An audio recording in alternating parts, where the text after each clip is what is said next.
Bienvenue à tous, vous trouverez dans cette vidéo une méditation guidée selon les techniques et les enseignements donnés par Paramahansa Yogananda. Ces enseignements sont basés sur des vérités universelles et n'appartiennent à aucune religion en particulier. La tradition yogique dont ils sont issus les met au service de l'humanité tout entière. Si vous voulez profiter pleinement de cette expérience, prenez le temps de passer par chacune des techniques guidées ici. Elles permettent tout ensemble de mieux goûter à ce que l'on appelle l'état de méditation. Cette vidéo contient également une technique de préparation à la méditation appelée Yogoda, qui sert à la fois à nous recharger en énergie et à développer la perception de celle-ci. Pour apprendre cette technique, ouvrez la liste de lecture « Apprendre Yogoda ». Selon la tradition transmise par Yogananda, un chant précède immédiatement la méditation afin d'orienter nos pensées et nos sentiments vers une fréquence propice. Pour sauter cette introduction la prochaine fois ou pour aller directement au début de la méditation guidée, voyez les repères indiqués dans la description de la vidéo ou dans la barre de lecture. Si vous appréciez le contenu de cette vidéo, vous pouvez nous aider en vous abonnant et en ajoutant un pouce. Ananda francophone vous souhaite une belle méditation.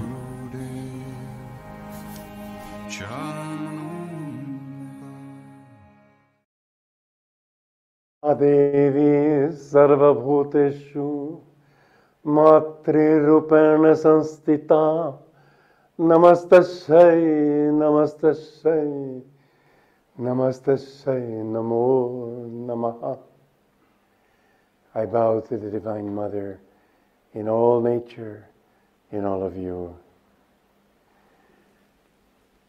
You know, living for God isn't all just roses and peaches. Living for God can be also very stern. Because the choice is absolute. It's either joy or not joy, which is sorrow. And it's not fun and games only. Yes, it's joy.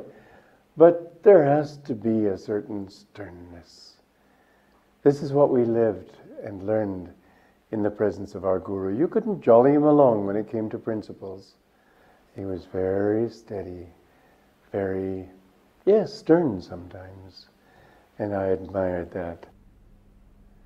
There was a beautiful saying. It's number 17 in this book, Conversations with Yogananda. One of the younger monks pleaded with the master to give him the vows of brahmacharya, renunciation. Several others joined him later in the brief ceremony.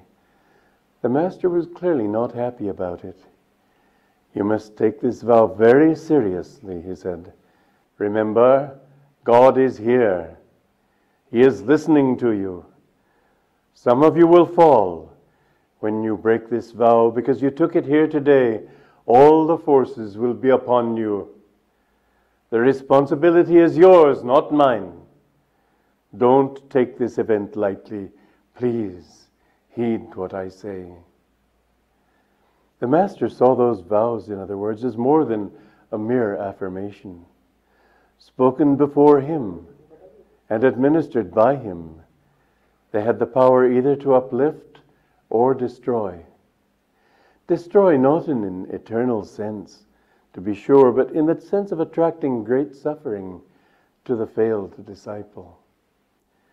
One thinks, however, of that young man, which I didn't read that story, but he had him repeat his vows more than once, knowing that he would break them.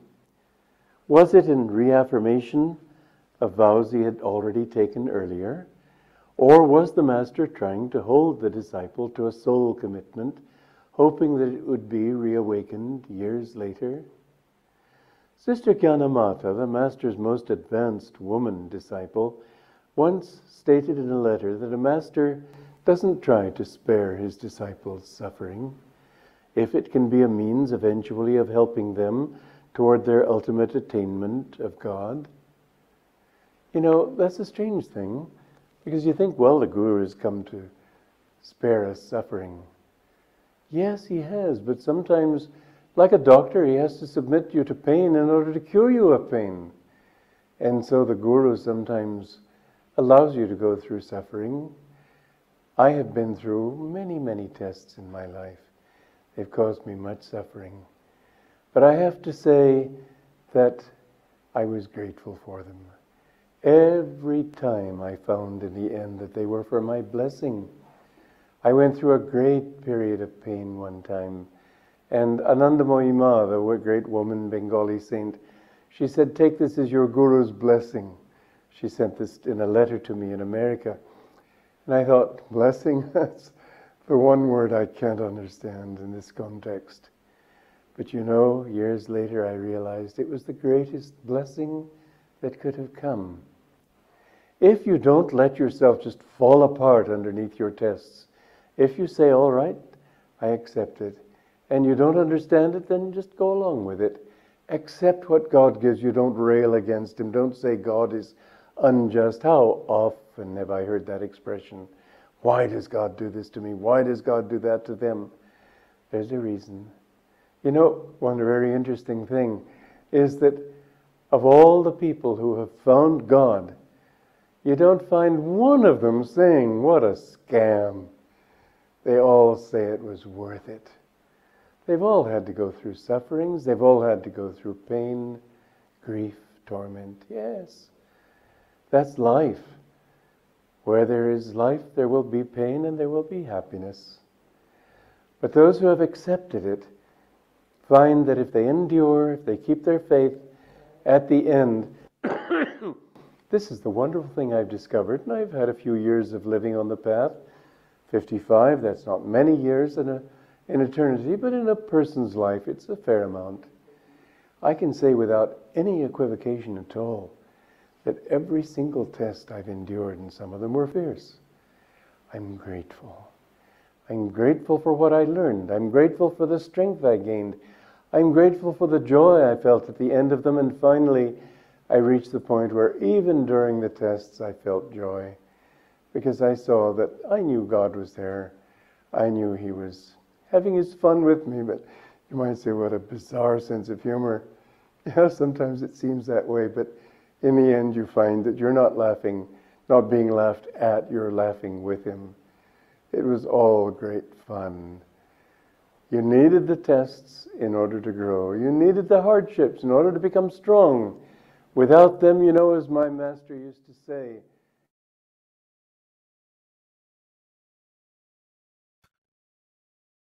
Bienvenue à tous, bienvenue pour continuer avec méditation, yogoda, les pratiques qui nous intériorisent. On a entendu à l'instant Swami Kriyananda parler de l'importance d'un vœu, de l'importance du vœu. Cette histoire, donc Yogananda avait des disciples, un jeune disciple, il savait qu'il allait tomber, c'est-à-dire qu'il n'allait pas pouvoir garder son vœu de brahmacharya, c'est-à-dire de célibat. Et pourtant, il lui a fait reprendre ce vœu plusieurs fois. Et ici, donc, Swami Kriyananda expliquait les possibilités, pourquoi est-ce que Yogananda aurait fait une telle chose. Mais dans tout ce qu'a dit Swami Kriyananda, ce qu'on peut retenir pour nous, c'est l'importance de la parole. C'est-à-dire à partir du moment où on prend une décision, et on peut la prendre pour nous-mêmes, si on peut la tenir, il y a quelque chose qui se renforce en nous. Par exemple, je vais sortir les poubelles aujourd'hui. Si je remets ça à demain, en fin de journée, il y a quelque chose en moi qui s'affaiblit un petit peu. Parce que j'ai dit quelque chose, mais je le fais pas. Et donc, il y a quelque chose qui d'intégrité, qui ne se renforce pas, mais qui s'affaiblit. Alors que si, le soir même, j'ai toujours pas sorti les poubelles, il pleut, il fait noir, je suis fatigué, mais je le fais quand même, il y a quelque chose qui va se renforcer naturellement. Et donc, mon subconscient, d'une certaine manière, va apprendre, quand je dis quelque chose, je le fais toujours. Et donc, ça, c'est quelque chose qui va énormément nous aider pour le chemin spirituel, puisque la pratique, que ce soit le Kriya Yoga, que ce soit méditer avec Hong So ou d'autres, dépend de notre engagement, littéralement dépend de combien d'énergie on investit dans la chose.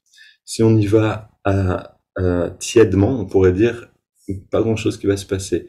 Mais si on y va avec toute la force qu'on a actuellement, vous vous rappelez de cette phrase, aimez Dieu avec tout votre cœur, votre esprit et votre force. Et ça, Yogananda, c'est quelque chose, dit que c'est quelque chose qui manquait. C'est-à-dire qu'il manque maintenant, c'est comment amener toute notre énergie dans cette forme d'amour, dans cette forme de spiritualité pour atteindre au fruit de ces pratiques.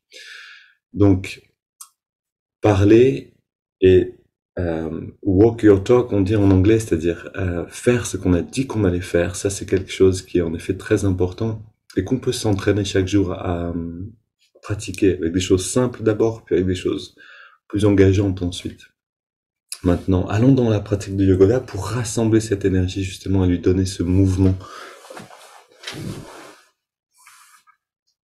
ascendant.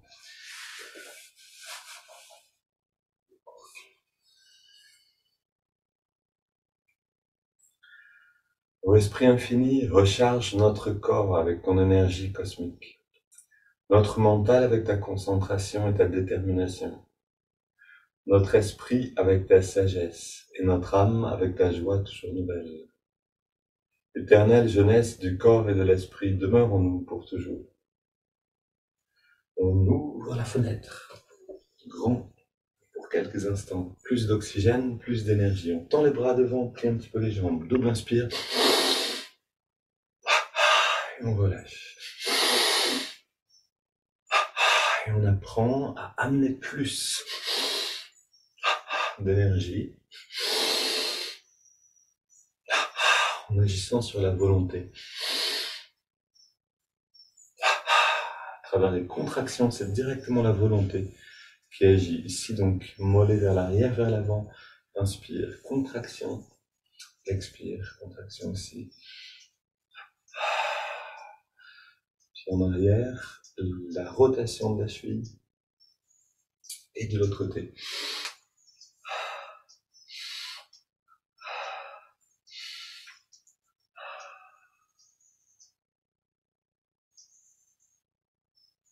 On garde les yeux fermés si on peut. Mollet avant-bras gauche. Inspire. Maximum, un peu plus. Et on relâche. Biceps, cuisses.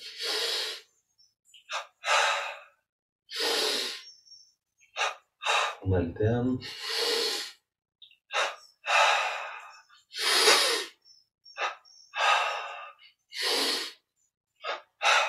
Et on change de côté.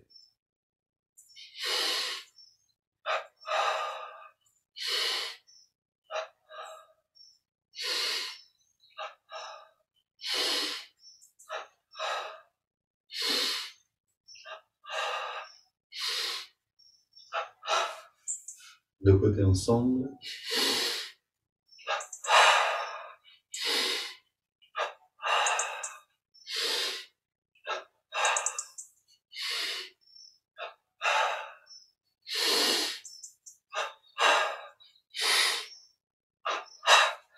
On détend tous les muscles, on prend une grande inspiration, les yeux fermés. On expire par la bouche. Et on sent l'énergie en plus qui est rentrée maintenant par ces quelques premiers mouvements. Puis on continue, fesse gauche, poitrine gauche, inspire. Expire, on relâche.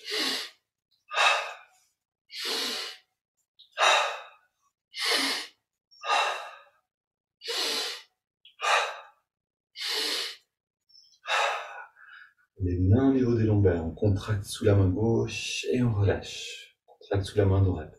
On apprend à déterminer exactement là où on veut envoyer de l'énergie.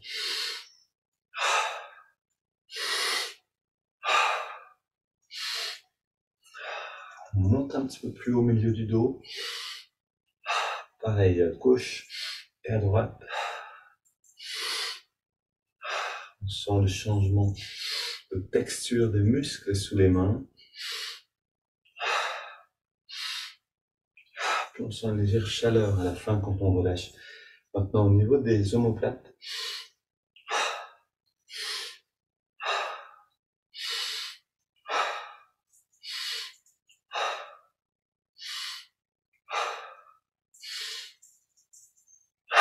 ok, main sur les épaules. Donc on va relativement vite ici. On n'est plus comme dans les premières vidéos, dans les premières pratiques ensemble. On prenait vraiment le temps de sentir chaque mouvement. Mais on peut aussi le faire de temps en temps, juste pendant la journée. Faites un mouvement, refaites-le, et puis prenez le temps de sentir le résultat pour ce mouvement. Ça nous permet d'approfondir en fait chaque aspect. On contracte tout le cou. 3 fois. Ça, par exemple, quand j'ai besoin de parler, j'aime bien contracter le cou une dizaine, une douzaine de fois, parce que ça envoie de l'énergie ici, c'est beaucoup plus facile que la voix sorte. On contracte à gauche et à droite.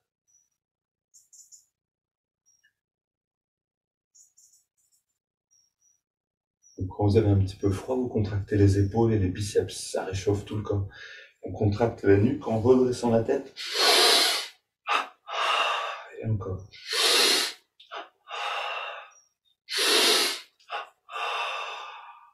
On garde le cou contracté, des petits cercles dans les deux sens. Grand cercle, cou détendu.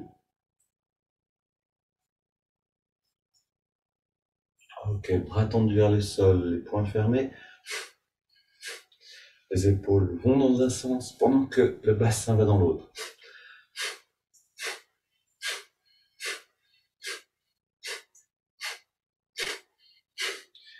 Main sur les hanches, les jambes légèrement écartées. Grand cercle en engageant les muscles du dos.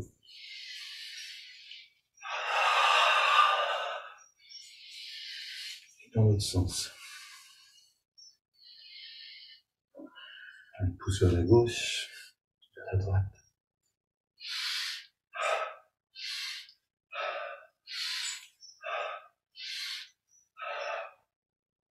Puis les pouces au niveau des vertèbres, sur les vertèbres, pardon.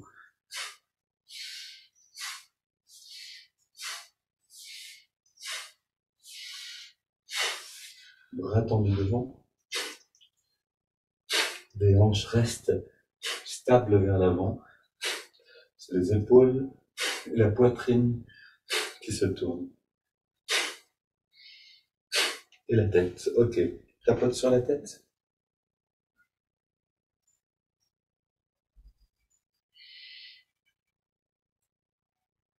Alors quand ça vous arrive, comme ça m'est arrivé aujourd'hui, de dormir plus longtemps que d'habitude et que vous êtes un petit peu engourdi, un petit peu du mal à ouvrir les yeux, à penser, à avoir un petit peu de clarté, alors vraiment ça marche très bien.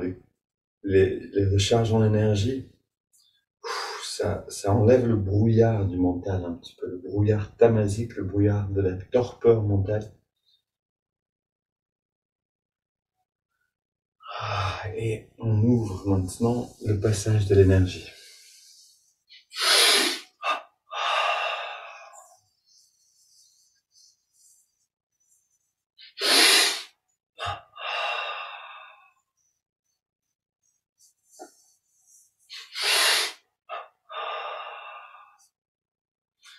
Contracte biceps à gauche et à droite.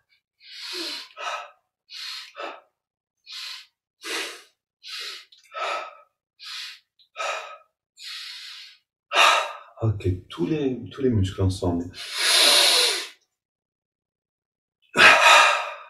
Voilà, le truc de la fenêtre ouverte, c'est que l'oxygène rentre quand on respire, et il y a un moment où on se met à aimer cette sensation-là. Ça, c'est bon signe, c'est qu'on commence à sentir l'énergie qui est dans l'air, littéralement. Encore une fois. Encore une.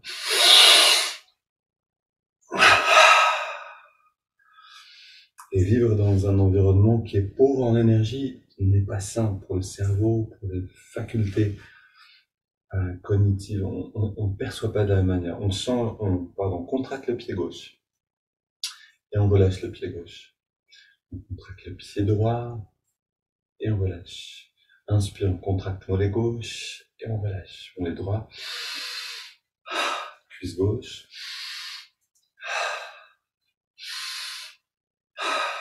cuisse gauche, cuisse droite.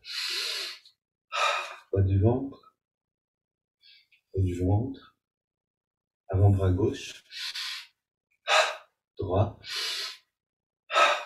biceps, droit, poitrine, droite, le cou à gauche, droite, devant et la nuque.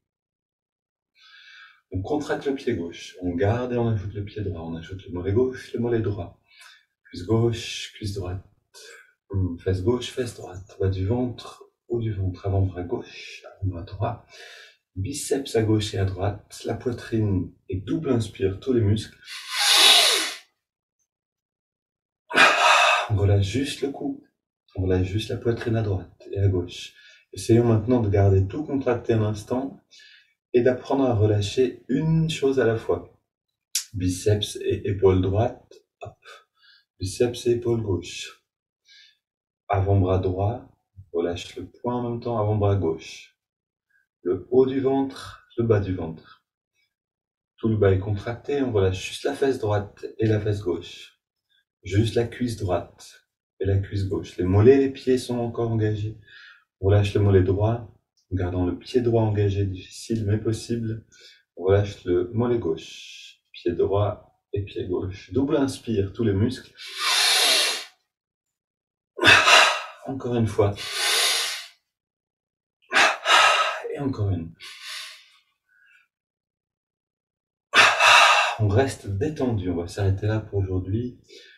Prends une inspiration profonde, on garde l'air à l'intérieur, poumon plein, on détend tous les muscles, les yeux fermés, le regard redressé, on expire par la bouche.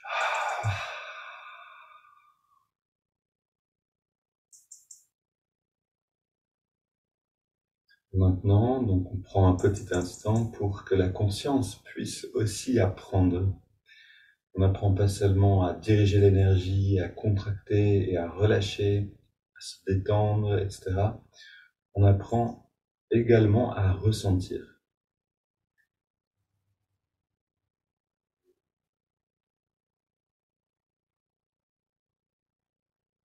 Parce que si on est conscient de ça, c'est-à-dire de l'énergie en nous, on peut commencer à agir dessus volontairement. Si on n'en est pas conscient, on ne peut pas vraiment interagir avec, ou seulement par l'imagination. C'est ce qu'on a besoin de faire au début, mais c'est moins direct que le ressenti. Ok, on va s'installer pour méditer ensemble.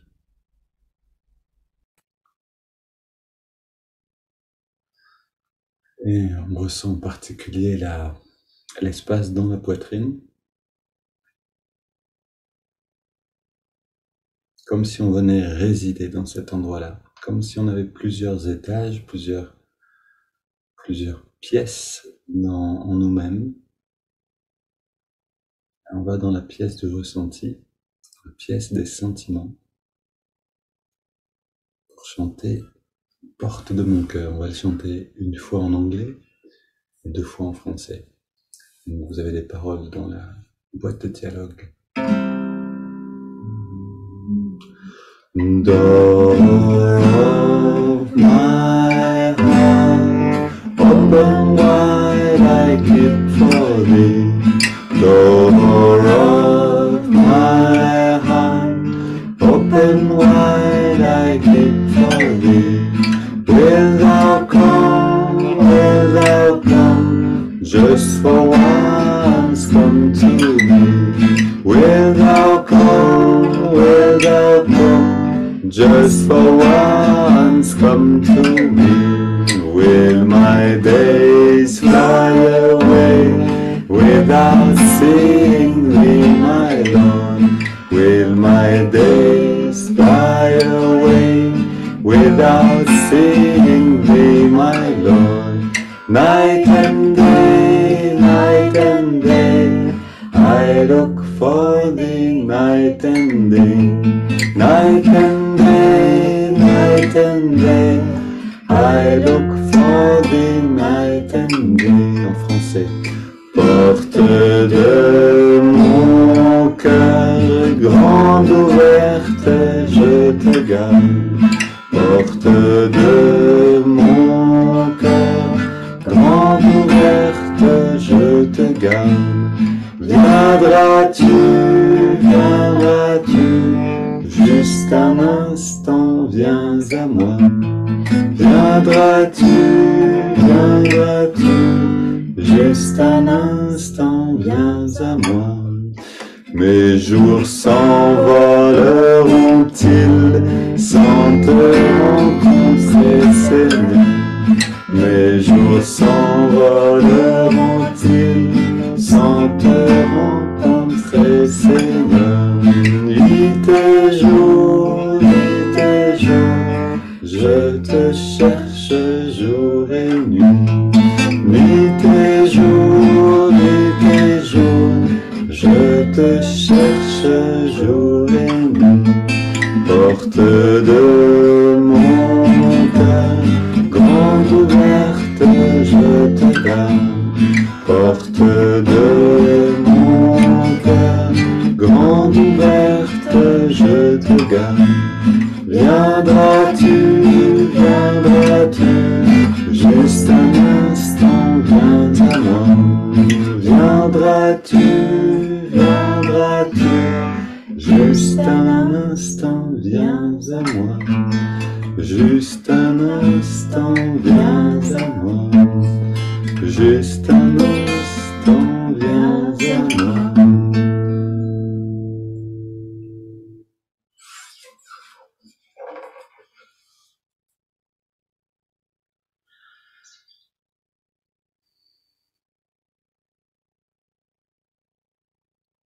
Et aucune prière qui est sincère, aucune demande sincère ne restera sans réponse. Alors ressentons maintenant.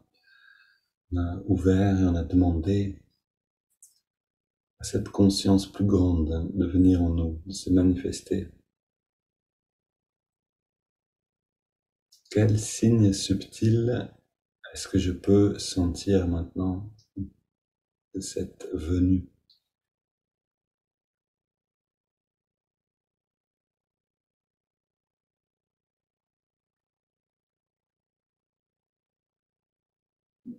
Et si c'est simplement un léger réchauffement du cœur ou une forme de légèreté, c'est parfait. C'est ça qu'on emmène avec nous maintenant dans la méditation. On respire profondément.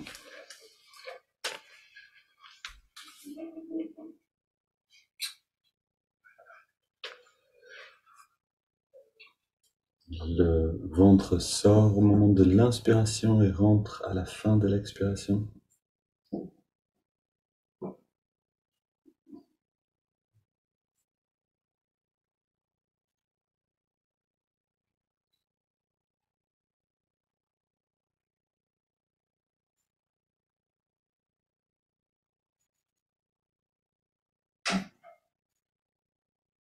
Et puis on entrelace les doigts à la prochaine inspire. Expire, main vers l'avant, on arrondit le dos, comme quand on fait le chat dans le yoga. On arrondit le plus possible, puis inspire, on étire vers le ciel. Expire, on se penche vers la gauche lentement pour laisser le temps à tous les muscles du côté droit de s'étirer. On revient au centre. Expire vers la droite. Inspire, retour au centre. Expire, on se tourne vers la gauche, on pose les mains en soutien.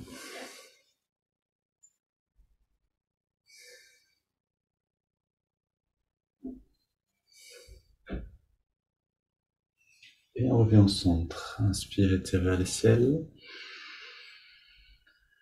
Expire, on se tourne vers la droite, on pose et on soutient.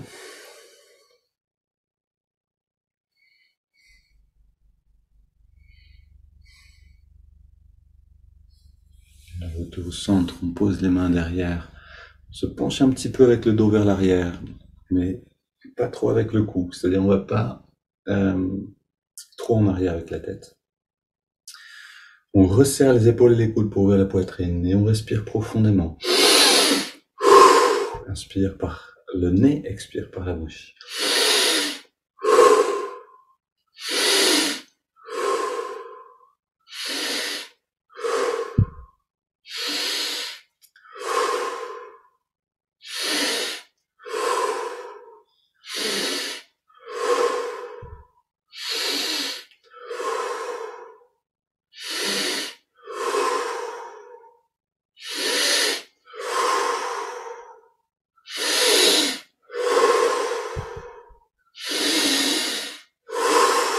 Et on approfondit l'inspire et l'expire.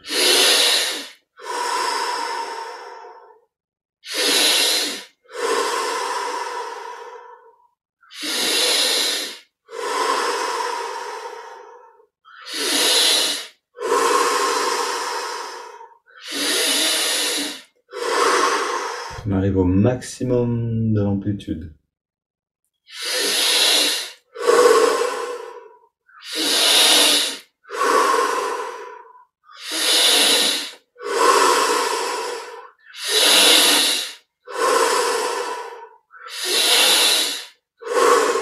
Cinq dernières.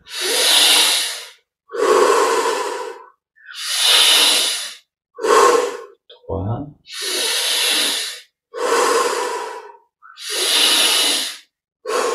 Dernière. Et on vient au centre, les mains sur les cuisses, dos bien dressé, les paumes vers les ciels, on détend tous les muscles. On prend une inspiration profonde, on garde l'air à l'intérieur. On retient un instant le souffle. On s'apprête à plonger en nous-mêmes. Puis on expire sans faire aucun effort. Et on s'arrête simplement de respirer. Et on plonge dans le ressenti intérieur.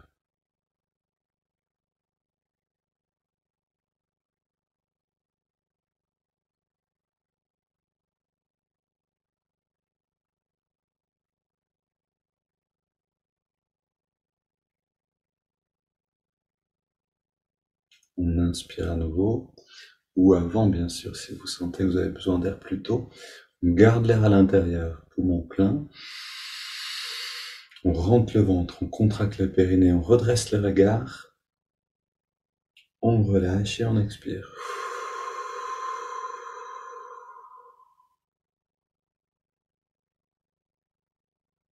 Prenons juste quelques secondes pour garder cette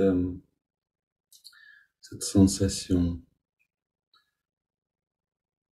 cette expérience de tout ce qui se révèle maintenant avec les grandes respirations. On peut passer à côté de tout ça très facilement. Si juste après avoir fait ces 20 respires, on se lève et on va faire quelque chose d'autre. C'est comme si on prépare un bon repas, puis on mange ce repas debout, en faisant des choses sur l'ordinateur ou en marchant, en faisant quelque chose, en marchant dans la rue.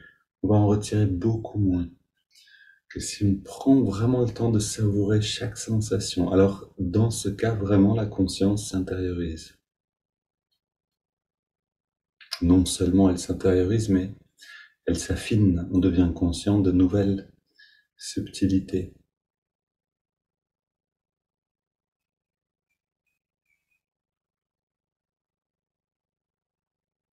On peut par exemple sentir l'énergie dans le corps maintenant, de manière grossière, sentir qu'elle est là, mais on peut aussi sentir différentes textures de l'énergie dans différents endroits, différentes qualités de l'énergie dans différentes parties du corps.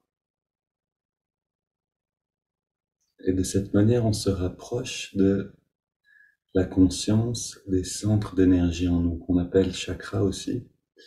Ces centres d'énergie sont des merveilleux endroits où reposer notre conscience. Donc voilà, ça vaut vraiment la peine de prendre le temps toujours de ressentir. Maintenant, une double inspire, contracte tous les muscles. Expire et on détend tout, on recommence.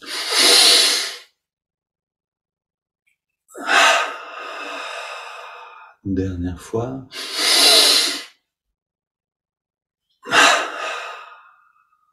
Puis on reste dans la détente et on inspire sur 5 par les narines en ressentant l'énergie qui remonte le long de la colonne.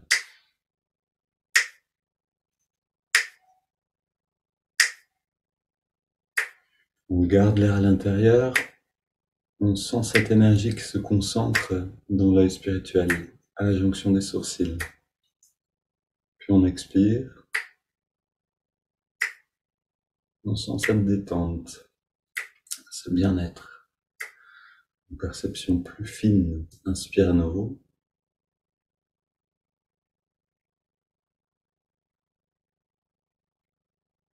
On garde l'air dedans.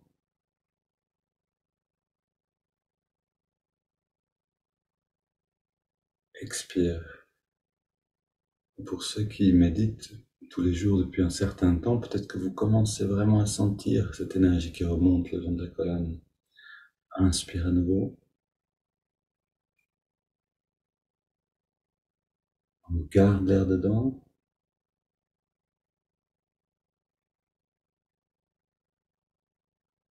Expire.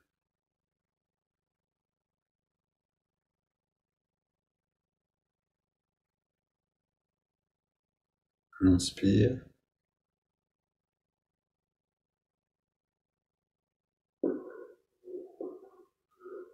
On retient le souffle.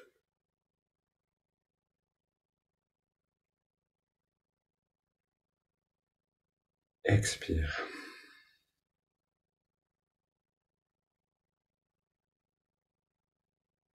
On prend maintenant une grande inspiration par les narines.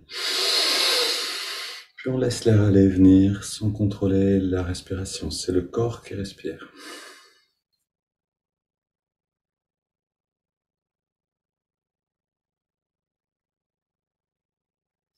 Et c'est vraiment le but de Yogoda, un des buts essentiels de la pratique des contractions détente, c'est de nous amener à ressentir ces mouvements d'énergie. Alors comment on sait qu'on ressent l'énergie? On peut quelquefois se demander, est-ce que c'est vraiment de l'énergie que je ressens ou est-ce que c'est mon imagination? Quand on sent l'énergie, on sent une forme de bien-être, de satisfaction, on sent une forme oui, de légèreté. Il y a quelque chose qui nous fait du bien dans le fait de ressentir l'énergie. Et plus on ressent de manière subtile, et plus ce bien-être va grandir. En fait, simplement parce que on commence à percevoir ce qui est derrière l'énergie, exactement comme on perçoit dans l'énergie ce qui est derrière la matière. Quand on perçoit cette béatitude, en fait, on perçoit la conscience elle-même. Plus on la conscientise, plus on peut la percevoir, et plus on va oublier tout le reste. Plus on va se retirer du monde et de nos mille besoins extérieurs pour trouver la source de toute chose, celle seule qui peut nous apporter la vraie satisfaction.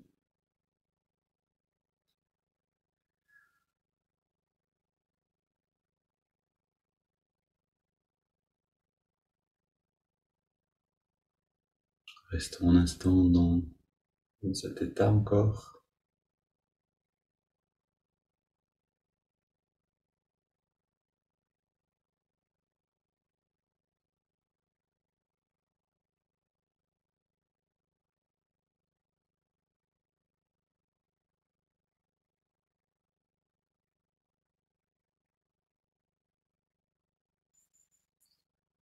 Puis on amène l'attention dans les narines.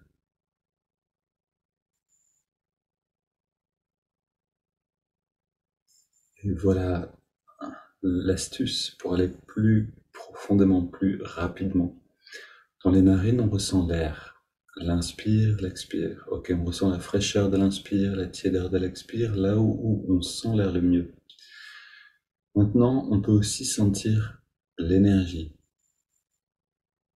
Cet air qui passe, c'est, pour dire, la forme visible ou la partie extérieure d'un courant d'énergie subtile qui passe dans les narines.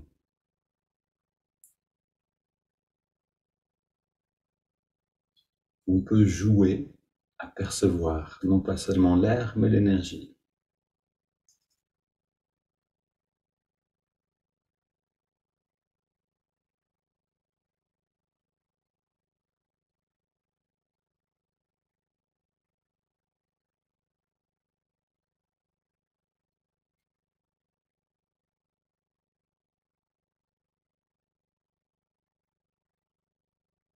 Et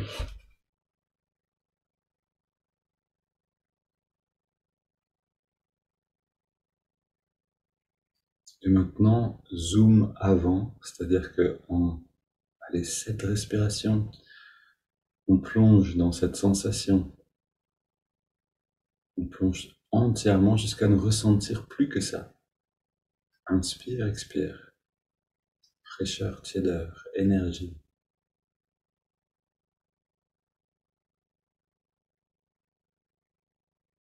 Les respirations sont toujours libres, non contrôlées.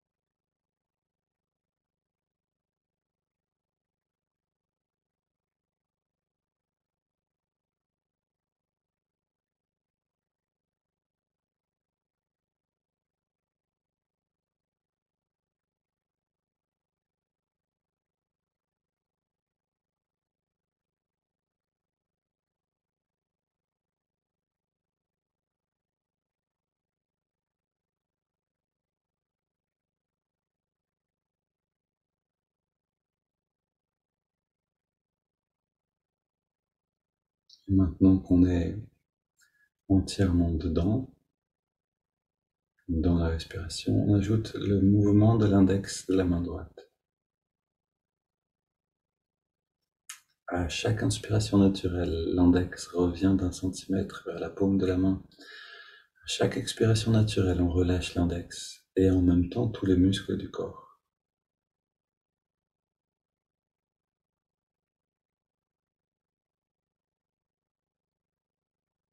Et là encore, soyons déterminés pour que en 7 ou 8 respirations, on atteigne déjà l'état de détente la plus totale.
Donc on a nos 2 éléments, observation du souffle, mouvement du doigt qui emmène la détente et l'immobilité.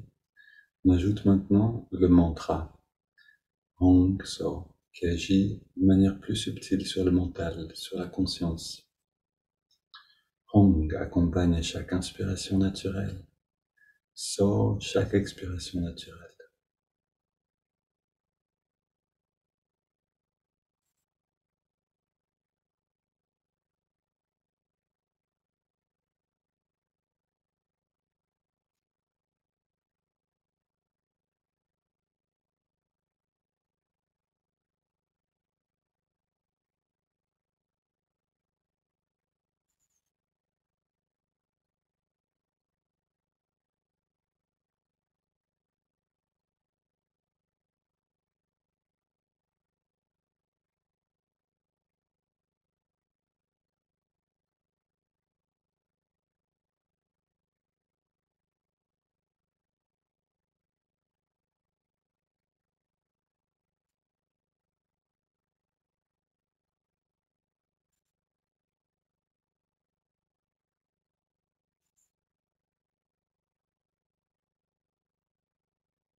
Et ici, on apprend donc l'endurance, la détermination. Gardons encore les trois techniques ensemble quelques instants, avec le meilleur de notre attention.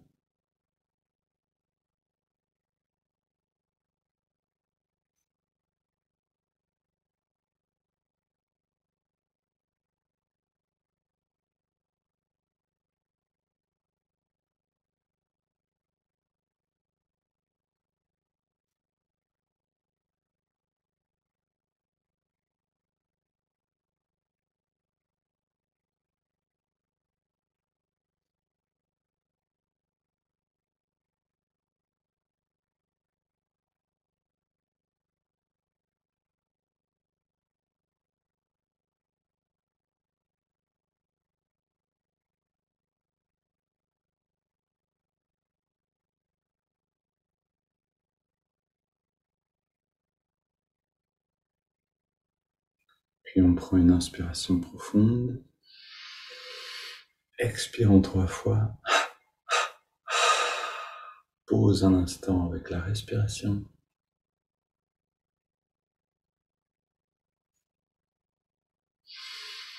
On laisse le corps respirer et on abandonne toute technique. On abandonne tout effort. On abandonne donc le mouvement du doigt, le mantra, l'observation du souffle, pour simplement percevoir.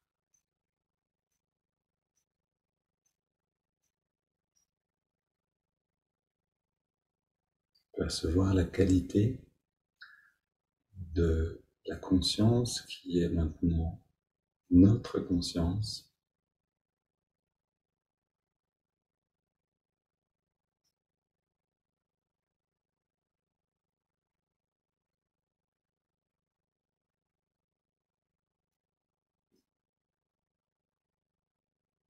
Peut-être qu'on sent une forme d'unité dans tout le corps. Peut-être qu'on sent un calme dans les pensées. Quels que soient les signes de cette conscience, on se rend dans l'expérience du déploiement de cette qualité-là à travers tout le corps.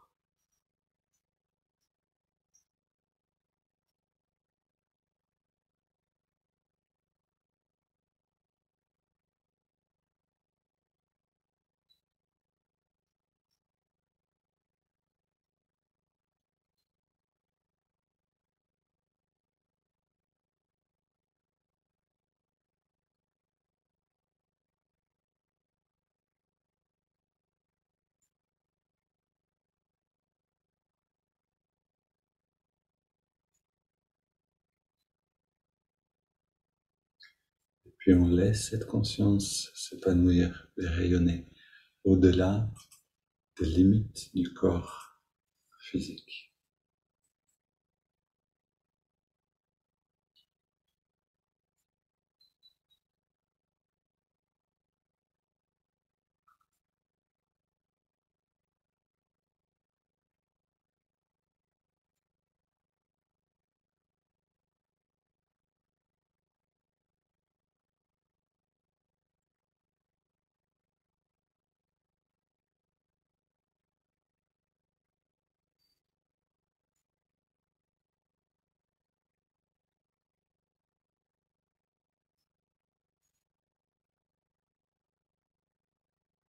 Et prenez le temps, au-delà de cette séance de Zoom, restez encore. Prenez le temps de vous familiariser avec cet état-là.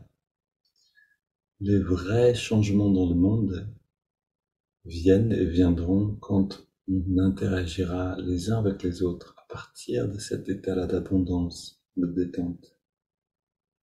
Alors ensuite, emmenez cette conscience dans vos premiers mouvements et si possible dans vos premières interactions. Belle journée à tous et à demain.